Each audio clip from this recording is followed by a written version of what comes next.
so we can see Alex Conley forever. Thanks for joining us, Alex. Turn off the transcript. But yeah, well, so we'll record this and we'll make it available to those who are not able to attend today to today's meeting. So I'll have my camera on here for a second, but I'll kill it because I'm going to present something. You're likely already seen a shared slide for this overview here. I'm going to confirm, make sure we have a couple people here that we need. Let's see, we've got Molly on here. There's Greg. So, okay, we have those two folks. Is Aaron on here today yet? Let me check that. Aaron's here. Okay, we have the people from the Forest Service side that we need for sure in this meeting, so we can get moving and get going here. So thanks again for joining us. Again, I'll kill my camera here and walk through this slide deck real briefly about what we're doing for the BAER process here. Do this. So if you've never been around the BAER acronym, Burned Area Emergency Response, or what it is, this is our definition that's handed to us from our policy. It's a program literally to identify imminent post-wildfire threats, first to human life and safety, then property and critical natural resources, natural and cultural resources, and by authority to Forest Service lands. So those kinds of things that exist on Forest Service lands. And then we're charged to prescribe treatments if it makes sense, and if we can actually move the needle on that process, to change the risk level from unacceptable to acceptable. So we're not here to solve the problems with BAER, it's to kind of identify what the real problems are and are there things that we can do to mitigate some of those risks. So there's, as you probably have seen some of these documentations on various INCI websites, we kind of define that there's 3 phases of post-fire recovery and activity. So you've got the fire that's burning, right, in your backyard. You've got this happening. There's an incident management team that shows up, and they do a lot of suppression activities, whether it's aerial retardant or it's hand-lined, dug by firefighters, or it's a dozer that comes on a ridge line and puts a wide fire line in place, or maybe they put in some drop zones, they make a safety zone or drop spots. You've got disturbance that happens outside of the fire, meaning like outside of the actual burning, but related to the fire. So you have new spots that have been disturbed. Well, they have to repair those things. The incident that manages the team comes in, and once they've dug a dozer line, they do their best to try and kind of bring that back to a situation where it's not going to be a bigger problem moving forward. Not a perfect solution, but they do their best to repair the suppression activities. Then we have a BAER team who comes in right on the heels of that, and they do an assessment to understand the emergency response or the stabilization questions that are out there right now. What's going to happen with this hill slope now that the fires come through? And so there are a bunch of scientists who come in. I call them ologists. They're hydrologists, soil scientists, geologists, botanists, wildlife habitat folks, wildlife biologists. They all come in and assess these different resources, and engineers will be a big one included as that as well.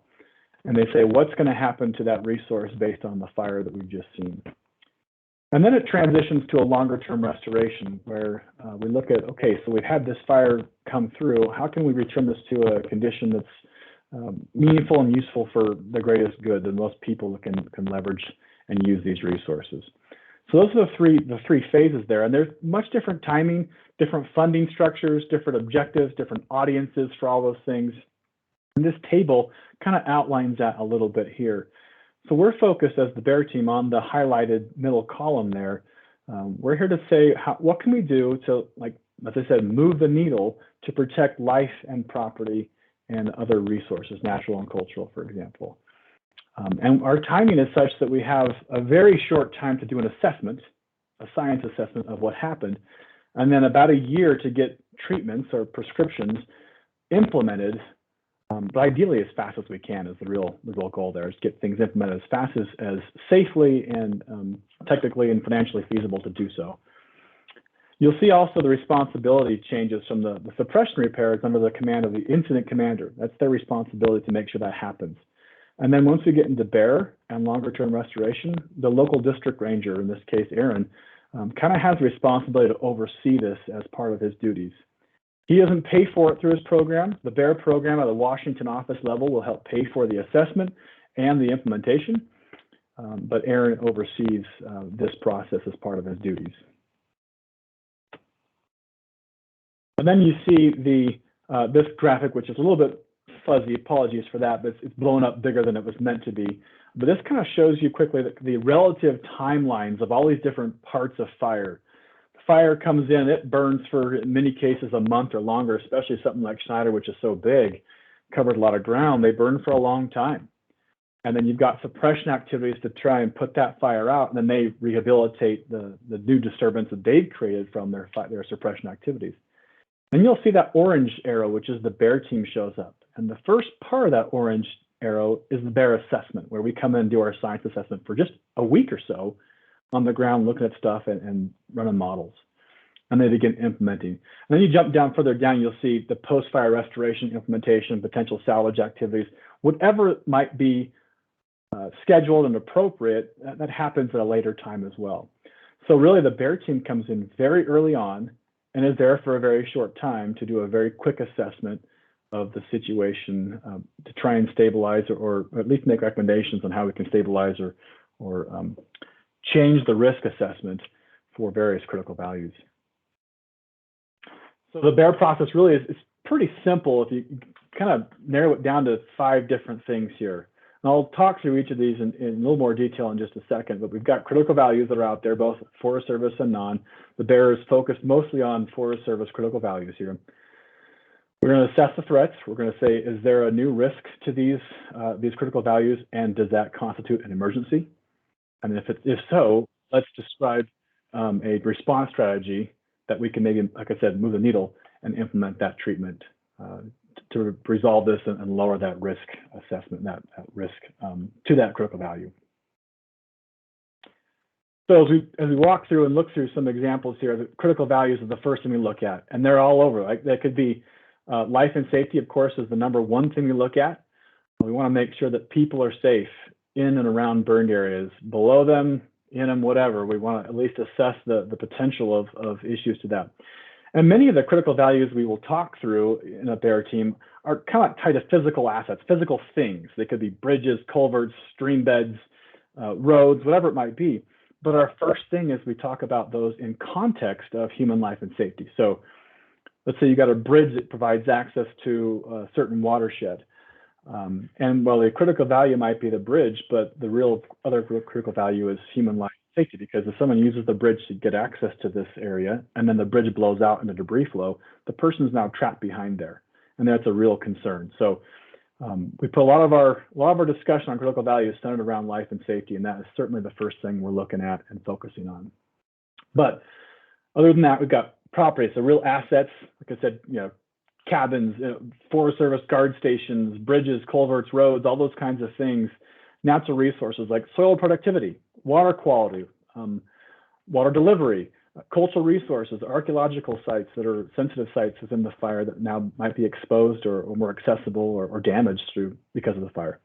These are all things we try and track, get a list of all these items that we know are in the area or need to be considered. And this is where partially we get some input from folks like you who can come in and provide some insight on what the critical values are, both on and off forest. Because we'll track both of those. We'll track the Forest Service critical values and do something about those, and we'll also look at the non-Forest Service critical values, do what we can for those, and also share those with the local district to make sure they're aware of these concerns as well. Once I have identified all our critical values, the next step that we do is we assess the real threat to these critical values. And we do that through a series of science assessments. This is where those ologists, those scientists come into play as they start looking at things, and they're going to make maps of and data layers, GIS layers of soil burn severity and debris flow hazards, flood potential models, where are hazard and danger trees out there? Do we have a risk of non-native plant species coming in and taking over in newly disturbed areas because they love disturbed soil? And we use the best available science. This is not a PhD dissertation exercise. We don't have time for that. So we use the best available science that is logical and possible to use within the constraints of the timeline that we have, which is very short. So it's really like a master's thesis, really sped up with a lot of energy drinks tied to it to get these analyses done in a very rapid time. So an example for walkthrough, just a couple quick examples of like the soil burn severity map. Most of those start from a satellite-based assessment, and as you see from the picture, they're sometimes not ideal satellite images of the fire, but given the time frame we're on, sometimes it's the best you can get. This is one from a different fire, different area. We have a pretty good image actually of the Schneider Springs Fire, but there's a lot of work that's done by soil scientists and hydrologists as they go to the field and try and validate the satellite product, and they eventually turn it into a soil burn severity map that feeds subsequent modeled products that come, like a runoff potential map. So we understand the situation from pre-fire condition based off of other models, and then we can compare it to a post-fire condition. And this is just up the road. Everybody up in Winthrop, the Cedar Fire, this was the runoff potential, flooding potential that would come on that fire compared to pre-fire condition. And then we send our products also over to the USGS, and this is even closer up the road to you guys. This is just up near Chelan, the 25-mile fire, and the debris flow potential based off of a certain design storm that is typical in your area. So these are some of the science assessments we go through. This is for all lands within the fire area. It doesn't matter if the fire was half Forest Service, half state, half private, whatever it might be. We do this assessment for the whole burn area and share that with our partners, such as the NRCS or the DNR, state parks, private landowners. All of them get access to these products and the maps. They can have a pretty good, clear assessment and some transparency on what the science, at least, is saying might be coming as a result of the fire. So once we have critical values identified, an assessment of the science assessment done, then we tag a risk assessment to every single one of those critical values. So if it was the bridge, for example, I mentioned earlier, what's the probability of damage or loss to that bridge? And if it goes out, is it a big deal? Is it a minor consequence or is it a major consequence? And that drives whether or not we can or should prescribe treatments or some kind of strategy to deal with that risk assessment that we go through. Risk assessments are nothing new. It's all over industry and are used very commonly. We use this process to go through every single one of those critical values. And then once we have all that identified, right, we've got critical values, we've got an assessment done for each of them, we have a risk assessment attached to each of them, then we can say, okay, here's where we can do something that makes sense. We want to apply and prescribe a treatment to this thing to protect or change the risk of this situation happening to an acceptable level. And those are treatments that we have prescribed. I list on the screen here that there is an order of treatment preference, right? If Mother Nature can handle this just fine, we'll let her do it. That's fantastic, right? If the critical value does not have a major consequence or that likelihood of high likelihood of happening, Mother Nature is fantastic at doing her thing, and we'll let her do her thing. But of course, that doesn't apply to everything. Some cases also, it doesn't matter what we do, we're not going to move the needle. We're not going to change it. We can't stop a debris flow from coming down a channel in some cases. And so we put up warning signs or apply temporary closures to say, hey, this is a dangerous spot. You need to be very aware of your surroundings and the weather forecast if you enter this kind of area because you're at risk. And other things are more discreet and easier to do. Other treatments we could apply, such as upsizing a culvert, whatever it might be. Some of the suggestions that we would go through, we'd look at each of those treatments. They've got to make sense. They have to have a proven effectiveness, and they've got to be economically justified in all this process as we go through treatment prescription definitions here. And the last step we do is we say, okay, we've got these treatments prescribed. We get funding approval to do that, and then it transitions to an implementation side where we start using local private contractors or Forest Service employees or others, partners, to help implement these treatments so that we can make sure the public is aware of the dangers that are in the area or stop them from entering dangerous areas or fix problems that are significant and need to be addressed or before they become big problems as well. So that's like our BAER process in a nutshell. Again, we focus first on human life and safety for all of these things. That's our number one consideration. And then we transition as well into the other resources that are also very critical. So that's the brief overview. We're going to transition next to Greg Kumjian as the BAER team lead for the Schneider Springs Fire. And he'll walk through a little bit more detail on some, we call the nuts and bolts on a couple of these things. So Greg, if you don't mind coming off mute and sharing your screen, you could take it away. Yeah, the challenge has started. I'll tell you when your screen becomes visible. I can see your screen, but I'll tell you when your presentation is ready to go.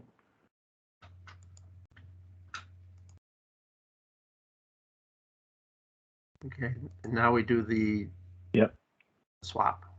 And you are good to go. Thanks, Greg. Well, good afternoon, everyone, and thanks for making time, and thanks for Jess to taking care of all the, let me call it the bureaucratic rules of engagement for BAER. I'm going to be a little more casual. I'm going to be the BAER team leader for Schneider. I've done some fires before. And if you want to start a Greg's BAER team bingo card, which has been done, you're welcome to start that, because I'm just going to share with you the things I share with a BAER team as an orientation. And it's going to be applicable, I think, to everyone, I hope, who's listening.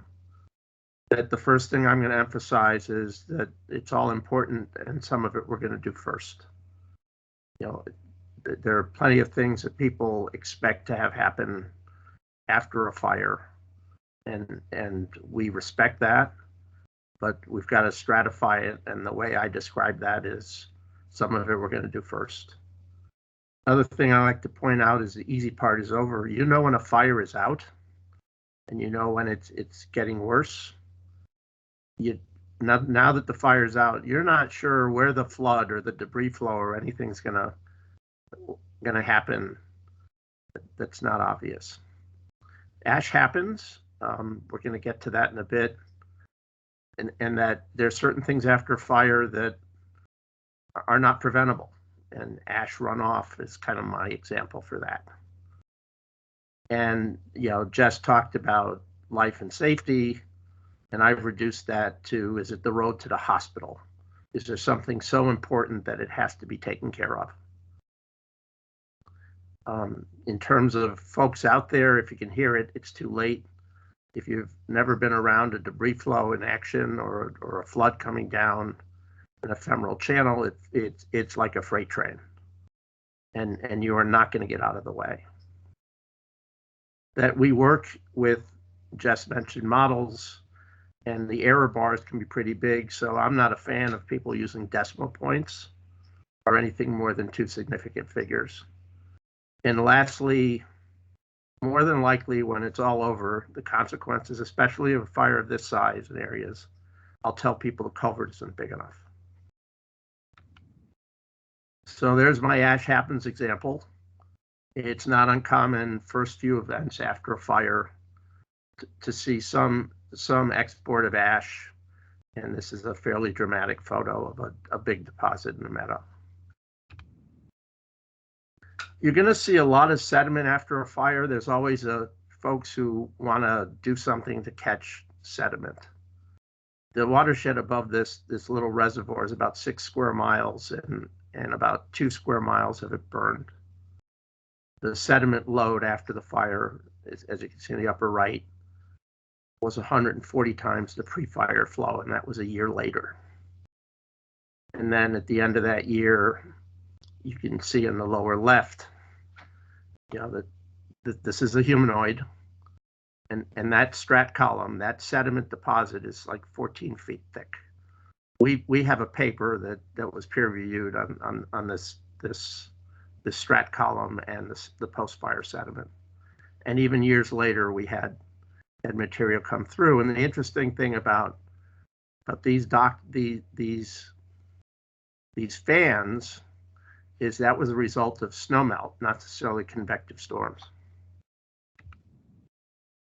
From the culvert's not big enough department, pre-fire you had this nice 2 24-inch culverts. Somebody said, well, we had a fire, we're going to put in 3 84-inch culverts, which did not do too well after the fire, as you can see. And this fire was 7,000 acres. So there's a certain limit of what you might be able to manage to in terms of a decision space, as Jess was pointing out, that we look at what we get with our analysis, and then what might work or not work. So I'm going to use 25 mile. It starts, if you're lucky, with a remote sensing acquisition that kind of gives you these 4 colors, and we call it a BARC, burn area reflectance class. And a BAER team will start with this as one of their foundations for, is there an emergency if it burned? And I'm going to walk you through what happens, at least what we did with 25 mile.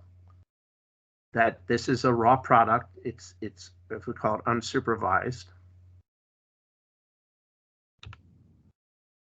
So we go out on the ground, survey to see if it's accurate. In this case, I think the satellite image said there was a high burn severity, and I would agree with that. There's no cover. And a person is kind of looking at the soil profile. And one of the first tests that we will do as a team, and it's kind of the highest priority, is determine if we have some level of water repellency. And you'll hear people talk about hydrophobic soils and all that. So I'm going to just reduce that to water repellent. It either is water repellent or it's not. But that's probably the first thing. And here's what, near that site where that soil scientist was kind of rooting around. And on the left, you have a beaded drop of water sitting on the soil surface. Not very interested in infiltrating. And then what we do to look at the extent of the water repellency, and I won't get into all the consequences as you go deeper in the soil profile, but on the right, you're looking, and I usually go down to 4 centimeters, a centimeter at a time. And I think this looks to be at the 3 centimeter, and it's still water repellent, with an inch below the surface. That has a longer term consequence in terms of sustained, high runoff with a slower recovery time. And we also want to confirm on that what I'll call the BARC, that it is not all necessarily high burn severity. In this case, you're looking at something that's probably going to map as low. That turns into a product. And usually this is going to be probably within a week of the BAER team starting. We would want to be at this point, if even it takes us that long, where we took that satellite image and produced what I'm going to call a burn severity map, where we've mapped, the high, moderate, low, and unburned, and threw in some things that, it's pretty hard to burn rock. So I try to break out rock.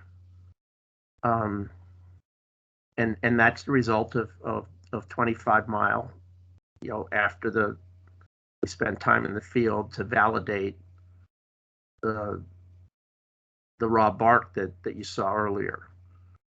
We have a Landsat 8 image that captured Schneider Springs that was taken on the 20th.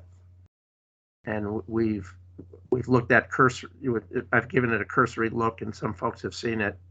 And we'll use that as our starting point to start identifying burn severity and where to go in the field. Soil burn severity doesn't necessarily give you all the components of what's going to happen. So taking into account soil type, slope, existing ground cover, we call hydrologic soil group, we then create a runoff potential map, which is what you're seeing here. So I'm going to just show you some quick examples. Again, we'll be doing this for selected watersheds on Schneider as we get that burn severity map. This is a small watershed, about 1,600 acres. And this graph on the bottom is the pre-fire expected flow from a storm, a 5-year 1-hour storm, in this case, of 0.6 of an inch. And we've got a number that looks like 20. Oh, it's 20 minutes, sorry. Right here, yeah, probably 15 to 20 CFS at the most. Well, that's before the fire. The post-fire number is close to 500. So I won't even try to get through all the orders of magnitude, but that's pretty dramatic for a watershed that's 1,600 acres. I might expect to see something like this on some of the smaller basins on Schneider, at least what I've seen so far. And I just clipped one point right here, which is how much rain fell in 15 minutes. And in this case, it's about 4/10 of an inch. And that's critical for a lot of the sediment delivery and USGS model debris flows that Jess referred to ties to a 15-minute rainfall intensity. So that was the number for 25 mile. For Schneider, I went and not a random point. I picked a centroid point in the watershed. And so you know up front, our two design storms, we will look at a convective event that's going to be 77 hundredths of an inch in an hour, which is a 5-year return interval. And we will also be looking at a 24-hour storm that's about 5.5 inches. The BAER emphasis for terms of treatment and expenses, deals with the first year. So there's a 20% chance that in the first year we're going to see a 5-year event. If you start going out, if we want to model for human life and safety values at risk, we would probably then bump specifically up to a 25-year, which is a 4% chance in the first year. So again, for 25 mile, trip to Lake Chelan, our number here was 61 hundredths, not 77. And a little more specific on the USGS, when we finish our burn severity, we're going to send all the data to the USGS, and they do a debris flow modeling map.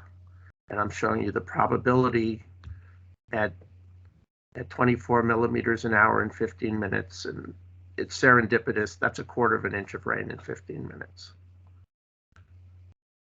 And you're welcome to, if you haven't been there, to look at this site.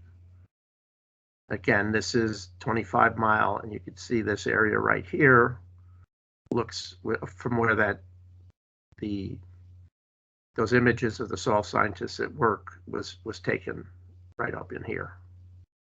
And the watershed I just showed you that rocked and rolled was right here.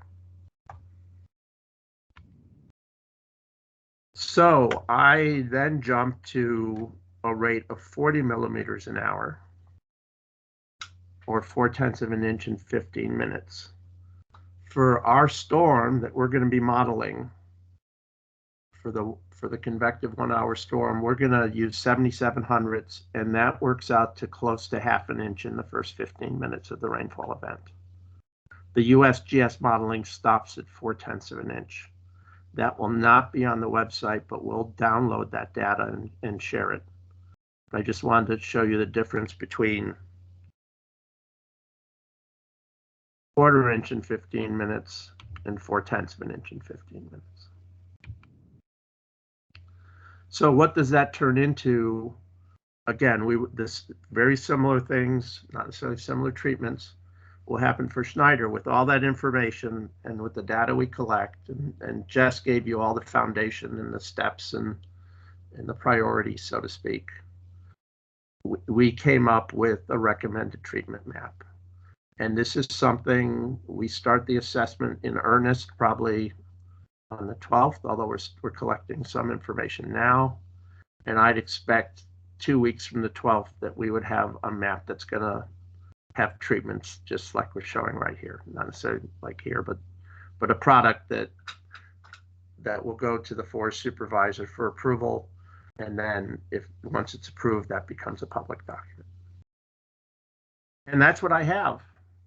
So I'm going to yield the floor back to somebody. Thanks, Greg. Appreciate that. I wanted to give a chance for Aaron to pop on and talk briefly about things he's got going on. Well, maybe before Well, Jen, we'll get to your question in just a minute. We'll let Aaron speak first, then we'll get questions after Aaron kind of has the floor for a minute here. So Aaron, take it away. All right. Can you see me?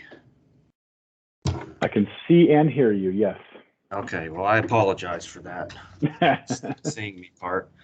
So they bring me in here so I can talk a little bit, put everybody to sleep, and then nobody has questions. I think that's how they explained that it was going to work. So I just want to talk a little bit about where we're at on the fire. If you haven't been following, you know, things have slowed down. So some of our outputs as far as updates and things have slowed down as teams have transitioned to smaller teams without the public information aspect of it. And just give you a little more information on where we're at. So I think today is day 66 of the incident. I've been serving as the AA trainee for the incident through 4 teams. So we've seen a lot of folks come in and out. At the high point, we've had, I think, around 800 personnel on the fire. And here now we have around 50 or 60. So we transitioned yesterday to a type 4 organization handled locally. So we have a local IC out of the Natchez Ranger Station. And all suppression activities as far as suppression of active fire are in the monitor and patrol mode, not meaning that things aren't out there actively burning. It's just with weather forecasts, fuels, and locations of things that are burning. There's no active suppression taking place. The risk of that is just not worth the reward, because most of it's burning out in the middle of the wilderness. You might have 1,000-hour log, fuel pieces or something like that are burning. So we're in suppression repair. I'm going to go back a little bit to what Jess said at the beginning and just emphasize exactly what suppression repair is, because I've noticed even internally there's some confusion about what that is and what we can do under that. Suppression repair is paid out of the code that pays for fire suppression, and it literally repairs those things that were damaged in active suppression activities, not what the fire burned, but those things that were impacted by suppression activities, like it was mentioned, bulldozer lines, hand lines, staging areas, equipment placement, all those kind of things. And then within that, there are some things like if we're going to get in and fix roads that were damaged, we're going to have to do some hazard tree abatement and things like that. So that's all taken care under suppression repair. And what is not suppression repair is anything else. So that's it. It's only those things that were impacts that resulted from the actual suppression of the fire, not impacts from the fire itself. So just wanted to emphasize that a little more. And then you just got a really good overview of what BAER is and what those things that BAER takes care of, excuse me. So all those other things, those enhancements and restorations and plantings and all those other projects will fall under our regular project process that most of you are familiar with as your partners that have been engaged in a lot of projects. So as was mentioned, this first year, so we're trying to take care as much as suppression repair as we can now. That's what we're actively doing, and we will be doing even throughout the BAER assessment. We'll probably still be doing suppression repair activities until we can't physically do that anymore because of weather. And then if there's anything left, we'll have to pick it back up in the spring and fall. And we'll also be picking up those BAER activities. As you know how our program of work is developed, we've already developed our workload months before this fire started for next year. And a lot of that includes projects that you folks have helped develop and are partners in. And so, those are slated for us to work on them next year, but we still have to build in a little capacity for these activities, because these suppression repair and BAER activities, be utilizing local resources, district resources, forest resources, as well as contractors and the like. So there's still going to be a need for us to work on that. So I'm saying this to let you know that we will have to look as time goes on those projects that we have ongoing and decide, maybe something gets shifted around, maybe something gets delayed a little bit, but we'll work it in the best we can. For those additional projects outside of suppression repair and BAER activities, the time to look at getting those into the program of work is going to be in the fiscal year 23. So we start looking at those in the spring of 22 to try to prioritize and get those into the spring of 23. So it still requires planning.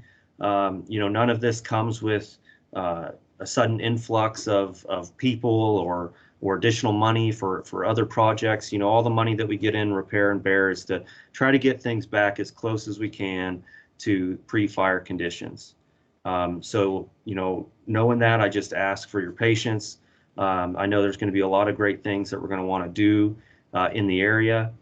It's just going to take a little bit of time for us to prioritize that and get those balls rolling. Some other things I wanted to point out, the fire's about 107,000 acres, and of the Forest Service acres, that includes some acreage on DNR lands.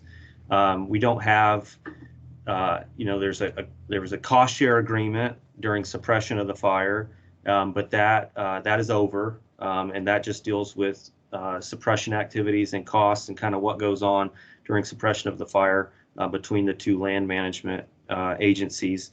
But as far as rehab or suppression repair, those things, they're two separate processes, and DNR handles their side of it and we handle our side of it on Forest Service lands. So the 107,000 acres includes all jurisdiction. Within the Forest Service jurisdiction, about 50% of it, of the burn area, is within the William O. Douglas Wilderness. So just keep that in mind as far as kind of what actions we'll be taking, what actions we won't be taking. And also within that entire acreage, I got to fly it the other day with a helicopter, and it's excited to see what the mapping shows from the BAER process. There's certainly areas that have some very high severity. There's a lot of areas that from the air, at least, if you didn't know what you were looking at, you wouldn't be able to see that fire had crept through under the trees. So there's still a lot of green, but there is still a lot of area that definitely suffered some high severity burning. As far as closures go, yesterday or day before, we signed a closure that'll be in effect for, I'm going to call it the near long term, at least through into the winter. And it shrinks the closure area down to basically the burned area itself. There's still a lot of hazards, obviously, after the fire is out. There's hazard trees, there's road conditions, there's the potential if we get rain, for flooding. There's stump holes and just all kinds of things out there that are hazards.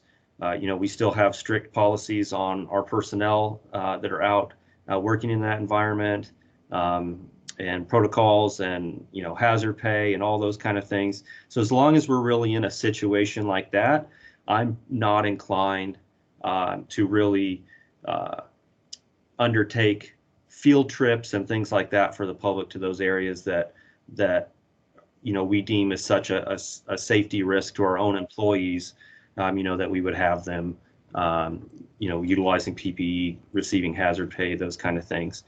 Having said that, we've tried to be pretty proactive about, snagging out some of the major roads and things like that, as our crews are working in there and doing a lot of that repair, getting those roads repaired.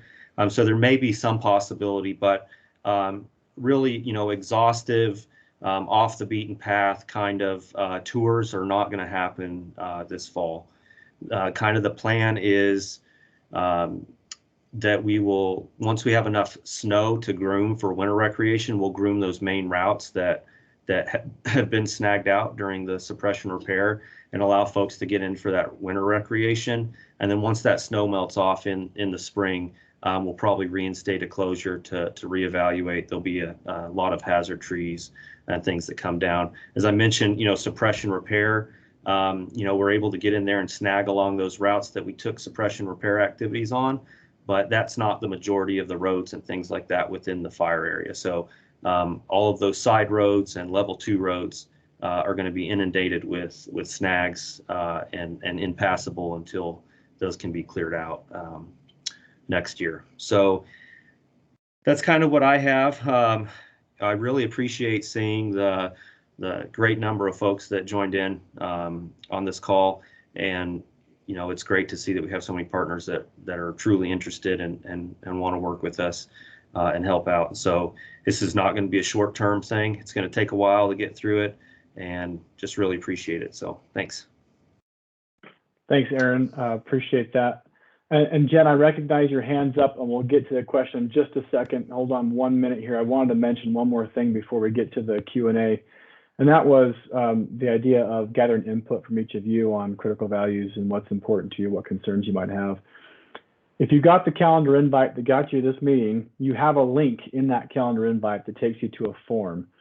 And I will put that form in the chat, but just know that this chat is temporary. Once the meeting's over, you won't see the chat anymore. So look in your calendar invite.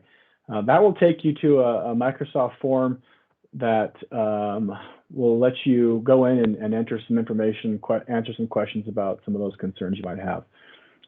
Please participate in that. You can submit as many items as you want. You can resubmit multiple times on this form. We'll gather this, we'll look at it, we'll assess it in the BAER process, and also share this with Aaron and his staff to say, here's other concerns you might have. This will allow us to just kind of put things together in a consistent, standardized way, and maybe take some of the burden off repeated phone calls to Aaron about, hey, what about this and this and this and this? We can just gather it through the form and pass it on to Aaron if that's okay. Not that you can't call Aaron, but if you can use the form, that it might make things a little more efficient. Okay, with that, I guess that's the end of the presentation portion. We've been to about 45 minutes. About 15 minutes left. We don't mean to make this short, but Jen, you had your hand up. You want to go ahead and unmute yourself and ask that question if you haven't forgotten it yet. Sorry. No worries. No rush at all. Thanks. This was great. Thanks very much for pulling this together. A couple of questions. One for George. At one point you said, you get to this point within 7 days. How long from like day 1 BAER to that last map that you showed, recommended treatment map? Is that like 10 days, 2 weeks, a month? I'd say 2 weeks. 2 weeks. I expect no later than the end of October to get to that map. Cool. And I'm really sorry. I called you George, not Greg. I'm Gary, so sorry. Too. I've been called Gary. Truth Gary? be known, I'm mistaken for a drug dealer named Paco. So Great. You'll answer to anything. This is awesome. And then question maybe for Aaron or you, Jess, super focused on BAER. We've got a timeline for that. What would be the timeline for input on that? What kind of timeline are we looking at to provide input for post-fire restoration activities? This form can be open for 6 months. From my perspective, I don't care necessarily. If you want the BAER team to look at it, you better put it in the next week or so, because we're getting in the process of gathering critical values now. But again, not all this will apply to BAER. It will apply a lot of it to Aaron and the district. So if you've got things aren't going to be a BAER concern, enter it in. We'll give it to Aaron. We'll just compile and hand it on over whenever. Compile. Yeah. Okay. Cool. Thank you. Yeah, Jen, we start our POW process in the spring every year, where we prioritize and set aside funding and do all that kind of stuff. And then, we usually try to have that finalized by the midsummer. So, within that time frame is the best time for those activities. That makes sense. Thanks. Yeah. Thanks, Jen. Thanks for your patience. Are there additional questions? You can raise a hand, you can unmute yourself, you can put it in the chat. We'll address it in the chat if you need to.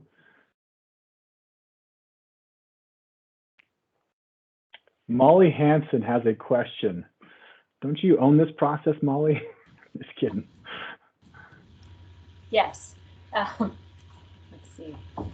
Hi, everyone. Thank you for listening in and it's always good to get folks up to speed on what the process is going to be and kind of what products we're going to be providing and kind of what timeline. So, you know, the fire suppression repair, the BAER assessment, and then BAER implementation really is this 0 to 1, that first year. And then after that, you know, 1 to 3 year time period is where more of that reforestation, are we going to be planting trees, that type of recovery planning happens after this first year. And so in that, I'm helping to coordinate all of the BAER assessments and then all the BAER implementations. So those treatments that are for human life and safety protection, like installing extra rain gauges, flow gauges, focusing on municipal water quality, source water protection areas, and then looking at our Forest Service infrastructure. So our roads, our trails, where we have developed rec sites, where we have areas within a fire or below a fire where, you know, flooding or erosion, debris flow risks have increased, where we have areas where we ask people to come recreate in. So we're looking at more of these life and safety treatments. It's in treating those within this first year.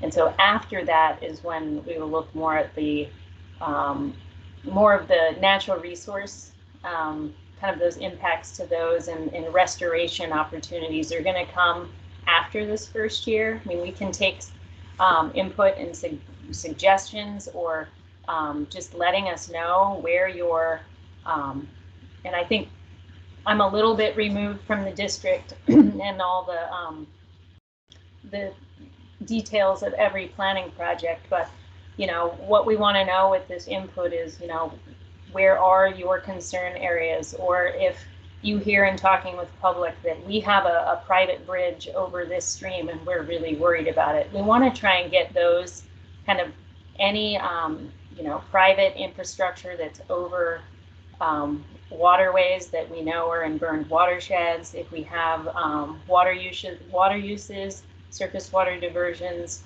just having that input. You know, I can pull databases, queries from state databases and our own, and try and get that information, but it really helps to have people provide that information as well, just as a confirmation of what's out there. So that's why having this forum is going to be really helpful. And yeah, so in the next 2 weeks, we're going to be doing this BAER assessment and then rolling into implementation. So our goal is to get as many of these BAER treatments on the ground before the first damaging storm, or before the winter weather limits us from accessing the areas. So that's going to be our like focus, at least on the district and at the forest level, of getting all these done for Cub and Cedar up on the Met Howe, 25 Mile Creek up in Mushaland District, and then for Schneider Springs down in Natchez. So that's really where we're going to be focusing a lot of our attention at the forest level. So thank you. Thanks, Molly. Kirk, you've got a question. Go ahead and unmute and ask away. Hey, Jess. Thanks for organizing this. And I know my friend Dave Brown is on the call from the city of Yakima, and I don't know, but they've got that unique situation. He might be having some technical difficulties with Teams today, but I think you're aware that they've got a water treatment plant for their source just downstream of the town of Natchez, and it's an interesting sort of deal here that I think he's going to want to update the critical value sheet. Can you just walk through that process for those on the call that might not have been through this, and sort of what that might look like, and maybe even share your screen, kind of walk people through the critical value sheet so they know how to fill it out for you guys? Yeah, you bet. And Dave already has, actually. David has. Oh. He was our first submission. He's on the ball. Was Dave Brown. So on the ball. So yeah, I Thanks. will show that real quick. I know there's though. some county staff on here too from the Flood Control Zone District and county Sure. roads. So this is what it will look like when you pull up that link in the chat. You'll see just like this, and this would be applicable to multiple fires if you'd like, but there's a drop down for that. So we ask for your name and email address so we can contact you or make sure we have the right people. If you represent something, a municipality, a government organization, or just a private citizen, whatever, enter that in there, and then who that is, and then which fire you're interested in. Most of you are here for Schneider Springs. And then you type in what's your concern, like the bridge over this creek I think is going to blow out, or I have a fish weir over here that's a concern of mine. And then in the next box is tell us where that is. This isn't a map interface. Apologies for that. That would be nice. But we want to know where this thing is, like physically. Tell us some descriptions to where it might be. And then when you submit that, we get them all, and we capture all that into a table and can share that with the BAER team. So our critical values assessment is a little different table, but we'll list all of those specific items, and then we'll start going through the process of probability of loss and then magnitude of consequence, and then evaluate the treatment potential. That get it what you want? Thanks, dude. Thank you. Yep, you bet. So how do you get to that sheet? If you can see the chat, well, two ways. Right? The invite that got you to this meeting, it has a link in the invite that says, it's highlighted the words like your input or something like that, or in the calendar invite. It's also linked here in the chat, if you can see the chat. Those are two places you can get it. If you don't have either of those, I could find out who you were. I didn't see who asked the question, and I could email you if you need me to. Thanks. That's fine. Thanks. Okay. Thanks, Diana. Now I see who you are. Additional questions?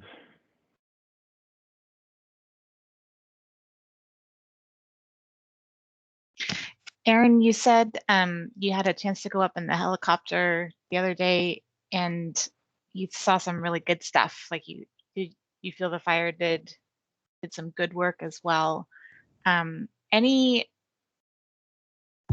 desire or ability to maybe do that new fire analysis on this fire that will help suss that out even further? Places where it did really good, places where it wasn't as good.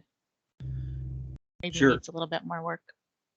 So I don't think I said that I saw where it did good. I think I said where some areas where it burned very severely, and a lot of areas where there's still a lot of green. So it's obviously hard from a helicopter to see exactly what it did from the ground. But you know, that we're already looking at, you know, we had a lot of treatment areas, obviously, in that burn. So we're already, you know, there's a lot of interest in looking at those. Because of the size and the cost of this fire, there's a required analysis that we will have to do for the region. And I was just looking at it today, and it addresses a lot of those kind of things that you're talking about, in addition to, you know, just strategies and all that kind of stuff. It addresses, you know, what were the ground effects and stuff like that. So, yeah, I'm sure that there'll be a lot of interest in that. Okay, thank you. Yep. Thanks, Jen and Aaron. Time for a few more questions from anybody who might have anything. And again, you can use the chat to type it in if you don't want to speak.